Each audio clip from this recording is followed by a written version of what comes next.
Hello everyone, স্বাগতম সবাইকে। আজকে আমরা ঘন জ্যামিতি নিয়ে পড়াশোনা করব। তো ঘন জ্যামিতির যত টপিক আছে সবই আমরা ধীরে ধীরে দেখব। তা আজকে আমরা যে টপিকটা নিয়ে কথা বলবো সেটা হচ্ছে আয়তাকার ঘনবস্তু।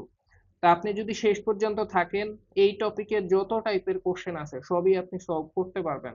শুধু তাই না, আমাদের টার্গেট থাকবে কিভাবে কম সময়ে দেখেই কোশ্চেন সলভ করে ফেলতে পারি, সেই টেকনিক গুলাই আমরা আজকে দেখবো।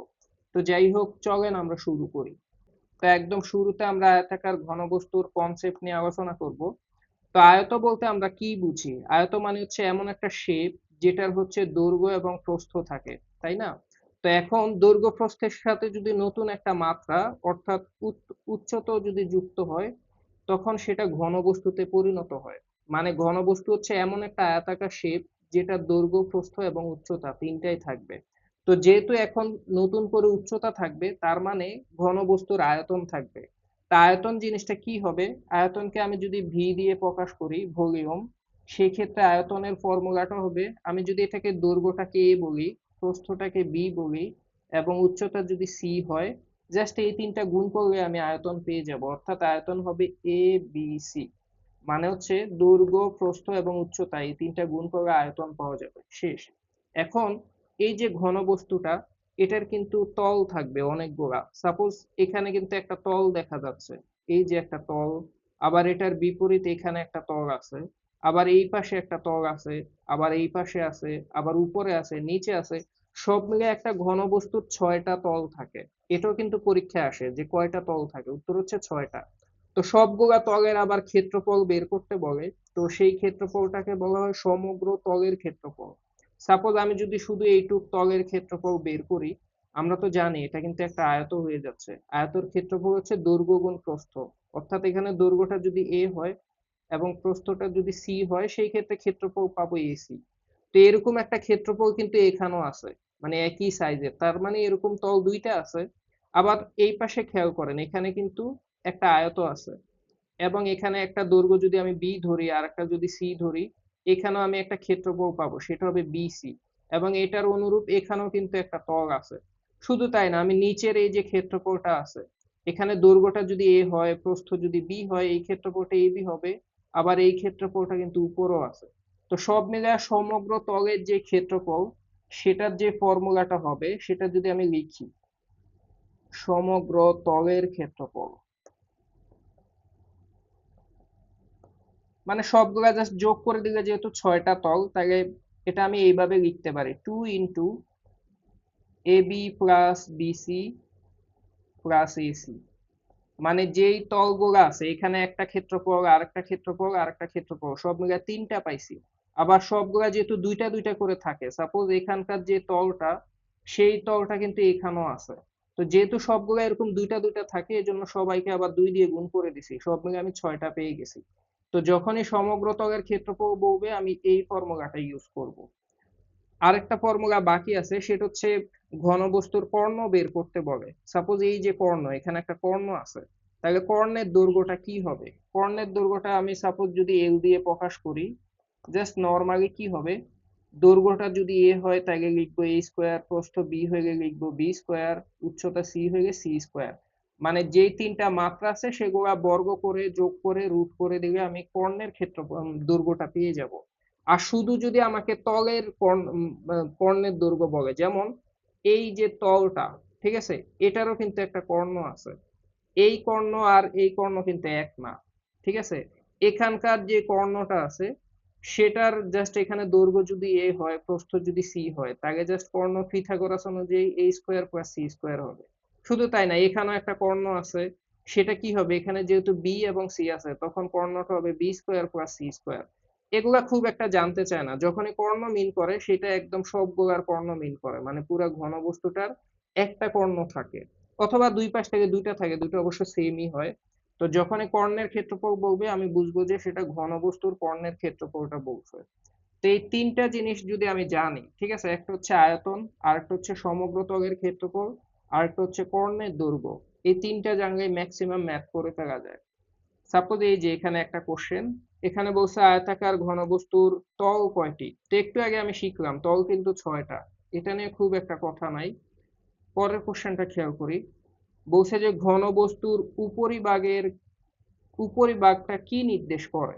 এটা অবশ্যই একটা তল নির্দেশ করে। এটার কারণটা খুবই সিম্পল।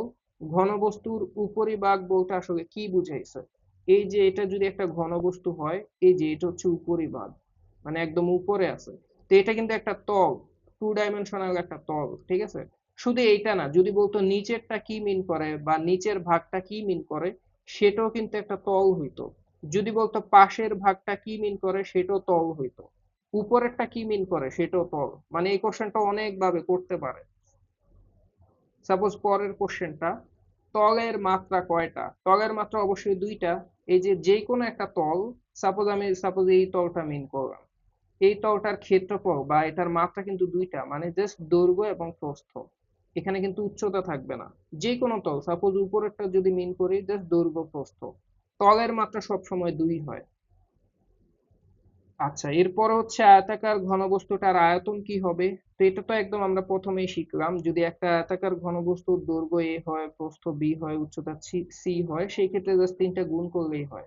তবে এককটা কিন্তু দেখতে হবে, ঘন একক হবে এবিসি। আচ্ছা, এখন একটা খুবই মজার একটা কোশ্চেনে আমরা চলে আসছি। কোশ্চেনটা একটু খেয়াল করি। একটি বাক্সের দৈর্ঘ্য হচ্ছে 2 মিটার। তো যখন এই বাক্স বলছে, তার মানে এটা একটা আয়তাকার ঘনবস্তু, এটা দৈর্ঘ্য প্রস্থ উচ্চতা আছে। তো দৈর্ঘ্যটা অলরেডি 2 মিটার, প্রস্থটা হচ্ছে 1 মিটার 50 সেন্টিমিটার। 1 মিটার ও 50 সেন্টিমিটার, এটা মানে আমি এটাকে 1.5 মিটার বলতে পারি। 1 মিটার এবং 50 সেন্টিমিটার, 50 সেন্টিমিটার মানে হচ্ছে হাফ মিটার।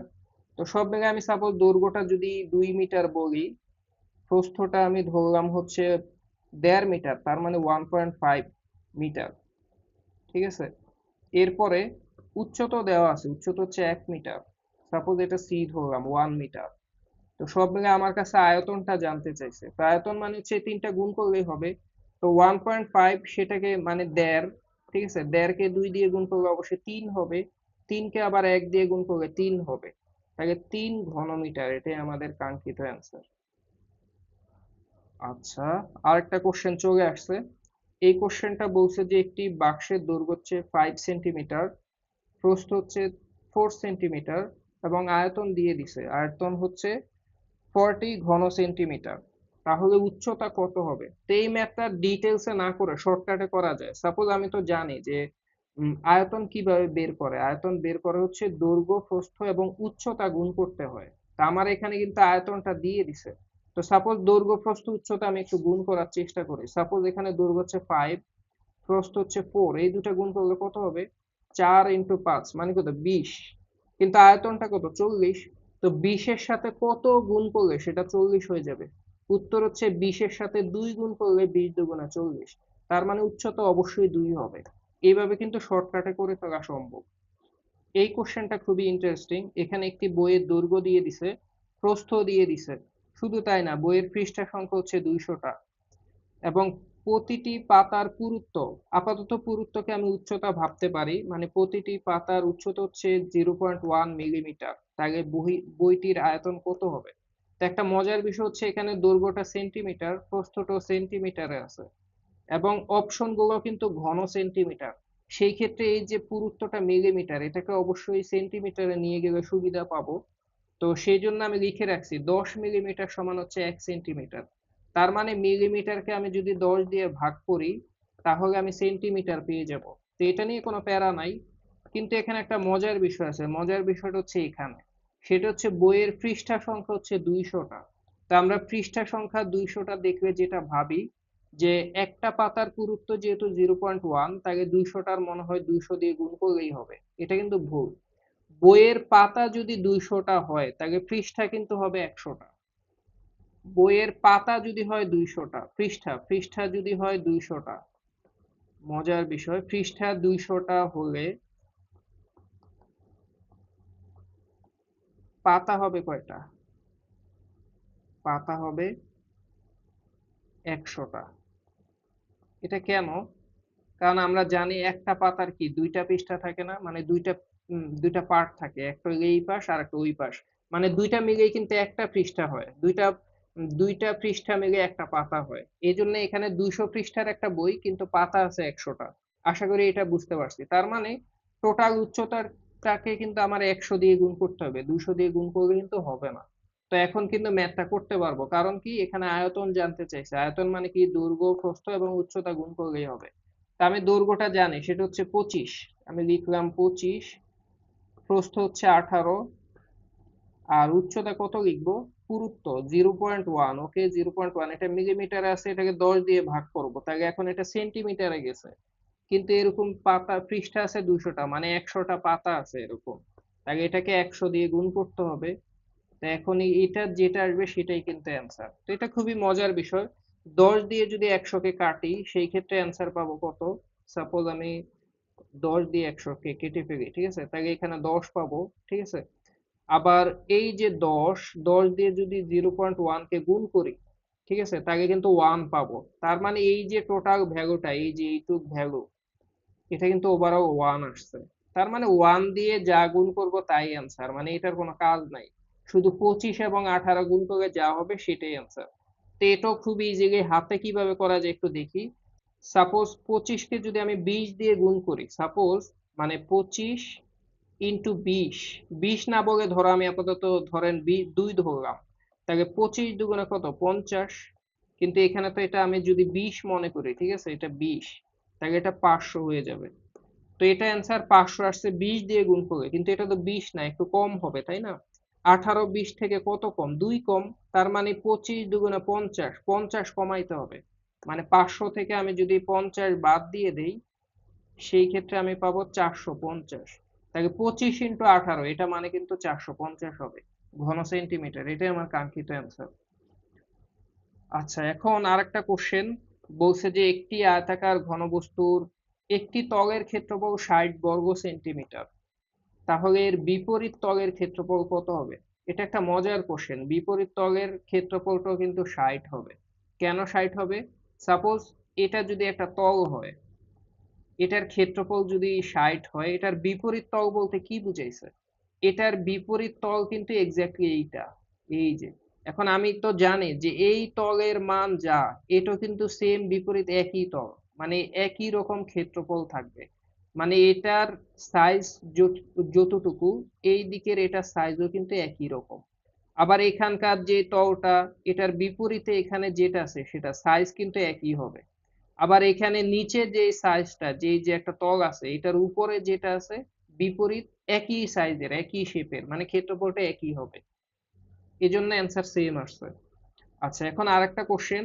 একটি আয়তাকার ঘনবস্তুর দৈর্ঘ্য দিয়ে দিছে, প্রস্থ দিয়ে দিছে, উচ্চতাও দিয়ে দিছে, সমগ্র তলের ক্ষেত্রফল জানতে চাইছে। তো সমগ্র তলের ক্ষেত্রফল তো খুবই সিম্পল, সেটা হলো ফার্স্টে 2 দিতে হয়, এরপর ভিতরে একটা একটা করে গুণ করতে হবে। 7.5 কে 6 দিয়ে গুণ করবো একবার, সাপোজ 7.5 ইন্টু 6 একটা ক্ষেত্রফল, প্লাস 6 ইন্টু 4, 4 6 24, তাহলে ওকে 6 ইন্টু 4 লিখি, প্লাস এরপর 4 ইন্টু প্রথমটা 7.5, তাহলে এটা কত হবে, 4 ইন্টু 7.5। এই ক্যালকুলেশনটা করলে যেটা আসবে সেটাই সমগ্র তলের ক্ষেত্রফল। ফর্মুলাটা এরকম ছিল, 2 into AB plus BC plus AC, মানে ওইটাই অ্যাপ্লাই করলাম। তো এটা ক্যালকুলেট করে যা হয়, 7.5 কে 6 দিয়ে গুণ করলে কত হবে। আমি তো এটা জানি, 7.5 কে 2 দিয়ে গুণ করলে, সাপোজ 2 দিয়ে গুণ করলাম, তাহলে 7.5-এর দ্বিগুণ কত, 15। কিন্তু 2 দিয়ে গুণ না করে তো 6 দিয়ে গুণ করতে হবে। 6 আবার কি 2 এর 3 গুণ না? তো 2 দিয়ে গুণ করলে 7.5-এর দ্বিগুণ হইল 15, সেটাকে 3 দিয়ে গুণ করলে 45 আসবে, 3 15 45, তাহলে এটা হইল 45, প্লাস 4 6 24, তাহলে এটা 24, প্লাস এই যে 7.5 কে 4 গুণ করব, তো 7.5 কে দ্বিগুণ করলে হয় 15, তাহলে 4 গুণ করলে হবে 30। 30, ম্যাথ শেষ, বাহিরে আছে 2। তো এই যে একদম নর্মাল, 45-এর সাথে 24 গুণ করলে 45 আর 20 মিলে 65, 65 4 মিলে 69। 69 কে আমি সাপোজ 70 মনে করলাম, 70 আর 30 কত, 100। কিন্তু 1 কমাইতে হবে, তাহলে 99, 99 কে 2 দিয়ে গুণ করলে কত হবে, 100 দ্বিগুণ কত, 200 না? তাহলে 99 দ্বিগুণ হচ্ছে 198, এটাই অ্যান্সার। শেষ। আরেকটা কোশ্চেন, এই যে মজার জিনিস, একটা আয়তাকার ঘনবস্তুর পৃষ্ঠের ক্ষেত্রফলটা দিয়ে দিছে, সম্পূর্ণ পৃষ্ঠের ক্ষেত্রফল যদি ঘনবস্তুটার দৈর্ঘ্য প্রস্থ উচ্চতার অনুপাতটা এমন হয় তাহলে উচ্চতা কত? তো এটা খুবই মজার কোশ্চেন। যখনই এভাবে অনুপাতে দেওয়া থাকবে আমরা সেটাকে একটা চলক দিয়ে গুণ করে ঠিক করে ফেলবো। সাপোজ আমি দৈর্ঘ্যটাকে তখন কি ধরবো, এ সমান আমি লিখবো 5x। কেন? এখানে দৈর্ঘ্যের অনুপাতটা হচ্ছে 5, তো আমি জাস্ট দৈর্ঘ্যটাকে ধরবো 5x। দেখো, দেখেন এটা কিন্তু অনুপাত না, এটা ডিরেক্ট দৈর্ঘ্য। দৈর্ঘ্য এবং অনুপাত দুটো তো সেম না, এই জন্য আমি একটা এক্স দিয়ে গুণ করলাম, এখন এটা দৈর্ঘ্য হয়ে গেছে। এক্স এর মানের উপর ডিপেন্ড করে ভিন্ন মান আসবে, মানে এক্স এর একটা মান বের করতে হবে, দেন আমি পুরোপুরি দৈর্ঘ্যটা পেয়ে যাব। তা আপাতত শর্টকাট এটাই, যখনই অনুপাত দেওয়া থাকবে যেটা থাকবে সেটাকে আমরা এক্স দিয়ে গুণ করলে দৈর্ঘ্যটা পেয়ে যাই। তো প্রস্থ কি হবে? প্রস্থ হবে 5x 4x। বি, বি সমান হবে 4x। সি সমান হবে 3x। তাহলে আপাতত এই যে দৈর্ঘ্য প্রস্থ উচ্চতা তিনটাই আমি জানি। এখন হলো ক্ষেত্রফলটাও দিয়ে দিছে, সমগ্র পৃষ্ঠের ক্ষেত্রফল। এখন আমি সমগ্র পৃষ্ঠের ক্ষেত্রফল কি জানি? 2 ইন্টু এ বি। ফার্স্টে এ এবং বি গুণ করতে হবে। তো এ এবং বি গুণ করা মানে 4 5 20, এক্স এক্স গুণ করে এক্স স্কোয়ার। আমি লিখবো এখানে 20 এক্স স্কোয়ার, এখানে 20 এক্স স্কোয়ার প্লাস, আবার যখন বিসি গুণ করবো 3 4 12 এক্স স্কোয়ার, তাহলে এখানে হবে 12 এক্স স্কোয়ার। সিমিলারলি আমি যদি এসি গুণ করি তাহলে 3 5 15 এক্স স্কোয়ার, তাহলে প্লাস 15 এক্স স্কোয়ার। সবই পেয়ে গেলাম এবং এই সমগ্র পৃষ্ঠের ক্ষেত্রফলটা দিয়ে দিছে, সেটা হলো 1500। ইংলিশে লিখি 1504। তাহলে ওভারঅল জিনিসটা এই যে 2 এখানে গুণ আকারে আছে, তাহলে এই পাশে আসলে কি হবে? ভাগ হবে। ভাগ হবে, তা ভাগ করলে আর এখানে দেখা যায় 20 এবং 12 মিলে 32, 32 এবং 15 মিলে 47। তাহলে 47 এক্স স্কোয়ার সমান হবে, 2 দিয়ে যদি ভাগ করি 1500-কে, তাহলে কি 1500-এর অর্ধেক কত? 750। আবার 4-এর অর্ধেক কত? 2, তাহলে 752 হবে। শেষ। তাহলে এক্স স্কোয়ার সমান কত হবে? এক্স স্কোয়ার সমান হবে 47 এই পাশে পাঠায় দিতে হবে, 47 পাঠায় দিলে 752, সেটাকে 47 দিয়ে ভাগ করব। তো এখন 47 দিয়ে ভাগ করলে ভাগফলটা কত হবে? এটা হাতে করতে হবে। তো এটা হাতে করা একদম ইজি, ভয় পাওয়ার কিছু নাই। সাপোজ 47-কে আমি যদি 10 দিয়ে গুণ করি, সাপোজ একটু চিন্তা করতে হবে। সাপোজ এখানে আমি দেখি 47-কে আমি যদি 10 দিয়ে গুণ করি তাহলে পাবো কত? 470। কিন্তু এখানে 752, তাহলে আরো বেশি কিছু দিয়ে গুণ করতে হবে। তাহলে আমি ধরো আরো 5 ধরো, ধরেন 47-এর ইটস ওকে 10 দিয়ে গুণ করলে আমি 470 পাচ্ছি। তাহলে 5 দিয়ে গুণ করলে কত পাবো? এটার অর্ধেক পাবো না? তাহলে 5 দিয়ে গুণ করলে আরো অর্ধেক অ্যাড করে দেই। সাপোজ 400-র অর্ধেক কত? 270-এর অর্ধেক কত? 35। তাহলে আমি লিখলাম 235। এখন 10 দিয়ে গুণ করে 470, আরো অর্ধেক নিলাম, তার মানে আসলে 15 দিয়ে গুণ করছি। তার মানে এটা 10 না লিখে সাপোজ 15 লিখলাম। তাহলে ওভারঅল এটা কত আসে? এখানে 400 200 কত হবে? 600। এখানে 70, এখানে 35, 70 আর 35 মিলে কত হয়? 70 30 মিলে 100 আর 5 105। 600 আর 105 মিলে কত হয়? 705 হয়। 705। তাহলে আমি 47-কে যখন 15 দিয়ে গুণ করলাম আমি পাইলাম 705, কিন্তু এটা তো আরেকটু বেশি। 5-এর সাথে কি 47 যদি যোগ করি তাহলে কি 52 হয়ে যায় না? এই যে 5-এর সাথে যদি আরো 47 যোগ করি তাহলে 52 হয়ে যায়। তার মানে আসলে আমি বুঝতে পারতেছি যে 16 বার যদি গুণ করতাম তাহলে ডিরেক্ট 752 পাইতাম। তার মানে আমি যদি এইটা আর এটা কাটি জাস্ট 16 পাবো, কারণ 752-কে 47 দিয়ে ভাগ করলে 16 পাওয়া যাবে। তো এক্স স্কোয়ার সমান যদি 16 হয়, 16 মানে কত স্কোয়ার? আমরা জানি 16 মানে 4 স্কোয়ার, 4 স্কোয়ার মানে হচ্ছে 16। তাহলে আমি সুতরাং জানি এক্স এর মানটা হচ্ছে 4 হবে। শেষ। এই যে এইভাবে পেয়ে গেলাম। তো এক্স এর মান যদি 4 হয়, এক্স এর মান যদি 4 হয়, তো উচ্চতা কোনটা ছিল? উচ্চতা তো একদম শেষেরটা, এই যে দৈর্ঘ্য প্রস্থ উচ্চতা মানে 3, আর আমি উচ্চতাকে ধরলাম 3x। এক্স এর মান যেহেতু 4, তাহলে 3 ইন্টু 4 মানে 12 হবে। এটাই আমার কাঙ্ক্ষিত অ্যান্সার, 12। শেষ। এটাই কাঙ্ক্ষিত অ্যান্সার, 12। এখন শেষ আরেকটা কোশ্চেন, এটা আমরা টেকনিক্যালি খুব ইজিলি করে ফেললাম, করে করে ফেলবো। এই যে কোশ্চেনটা বলছে একটা কোন একটা বস্তু সেটার দৈর্ঘ্য হচ্ছে 30% বাড়ানো হয়েছে, প্রস্থ 50% বাড়ানো হলো, কিন্তু উচ্চতা 20% কমানো হয়েছে, তাহলে নতুন যেই আয়তনটা সেটা পুরোনোটার থেকে কত বেশি হবে, মানে শতকরা কত পার্সেন্ট বেশি হবে। তো এটা নিয়ে ভয় পাওয়ার কিছু নাই, কোশ্চেনটা অনেকের কাছে জটিল লাগতে পারে, আমরা এটা একদম ইজিলি সলভ করব। আমি একদম শুরুতে এটা দৈর্ঘ্য ধরবো 1, প্রস্থ ধরবো 1, উচ্চতা ধরবো 1, তাহলে শুরুতে ক্ষেত্রফল পেয়ে গেলাম 1। শেষ। মানে মজার বিষয়, আমি দৈর্ঘ্য ধরলাম 1, প্রস্থ 1, উচ্চতা 1, তাহলে 1 গুণ 1 গুণ 1, মানে আয়তন পেয়ে গেলাম 1। ঠিক আছে, এইবার আবার নতুনটা দেখি। নতুন নতুন ক্ষেত্রফল কত, দৈর্ঘ্য কত বাড়ানো হয়েছে? 30%। আগে দৈর্ঘ্য যদি 1 থাকে, 30% বাড়াইলে এটা কি 1.3 হয়ে যাবে না? 1টা হয়ে যাবে 1.3 ইন্টু প্রস্থ কত পার্সেন্ট বাড়ানো হয়েছে? 50%। আগে প্রস্থ ধরছিলাম 1, তাহলে এখন 50% বাড়াইলে 1.5 ধরবো। এবার উচ্চতা, উচ্চতা আগে ছিল 1 ধরছিলাম, কিন্তু 20% কমছে, তাহলে 1 থেকে কম লিখলে 0.8 লিখতে হবে। 20% কমায় দিলাম। এখন এই ক্যালকুলেশন যদি আপনি হাতে করতে পারেন তাহলে তো ভালো, ইজিলি বুঝে যাবেন অ্যান্সার কি হবে।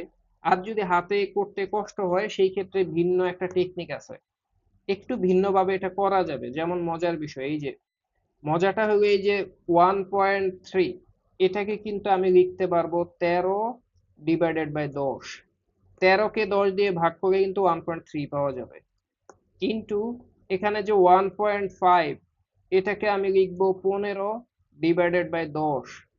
এই যে 0.8, এটাকে লিখবো 8/10। তাহলে ওভারঅল অ্যান্সারটা কি আসবে? এটা কিন্তু ক্যালকুলেট করা যাবে খুব ইজিলি। যেমন আমি যদি সাপোজ 15কে 5 দিয়ে ভাগ করি তাহলে পাবো এখানে 3, 10কে 5 দিয়ে ভাগ করলে পাবো 2, আবার 2কে আমি যদি 8 দিয়ে ভাগ করি তাহলে এখানে পাবো 4। আবার আরো ছোট করা যায়, আর ছোট করব না, সমস্যা নেই, এইটুক রেখে দেই। তাহলে ওভারঅল অ্যান্সার কি হবে? নিচে আছে 10 ইন্টু 10, তাহলে নিচে পাচ্ছি 100, আর উপরে পাবো 3, 13, 39। 13কে 3 দিয়ে গুণ করলে 39, 39কে 4 দিয়ে গুণ করলে কত হবে? এটা ইজি, কিন্তু আমি জানি না সবাই এটা করতে পারবে কিনা। 39কে 4 দিয়ে গুণ করলে যদি কষ্ট হয়, সাপোজ এটাকে 40 মনে করতে পারি। 40কে 4 দিয়ে গুণ করলে 4 4 16, মানে 160 হবে। 160-এর চেয়ে এক এক কইরা কমাইতে হবে, 4 একে 4 কমবে, তাহলে উপরে লিখবে 156, নিচে লিখবে 100। তো 156কে 100 দিয়ে ভাগ করলে আসবে 1.56। তো দেখেন আগে কিন্তু আয়তন ছিল 1, এখন হয়ে গেছে 1.56, তার মানে 56% বাড়ছে। শেষ। এইভাবে টেকনিক্যালি করে করে ফেললাম, শেষ। খুবই ইজি একটা ম্যাথ ছিল। তো আরেকটা কোশ্চেন, এটা সম্ভবত আজকের দিনের শেষ কোশ্চেন। এটা আমরা একদম শুরুতে দেখছিলাম, একটা ঘনবস্তু যদি দৈর্ঘ্য প্রস্থ উচ্চতা ABC হয় তাহলে কর্ণের দৈর্ঘ্যটা কি হবে, এটা একদম শুরুতেই আমি দেখছিলাম। কর্ণের দৈর্ঘ্য এটা সরাসরি ফর্মুলা। শেষ। এটা তো আয়তনের ফর্মুলা। তো এটাই ছিল আমাদের আজকের দিনের শেষ কোশ্চেন, আমরা শেষ করে ফেললাম। নেক্সট ক্লাসে আমরা অন্য কোনো টপিক শুরু করব। তো সবাই সুস্থ থাকেন, ভালো থাকেন, দেখা হবে পরের কোনো ক্লাসে। আল্লাহ হাফেজ।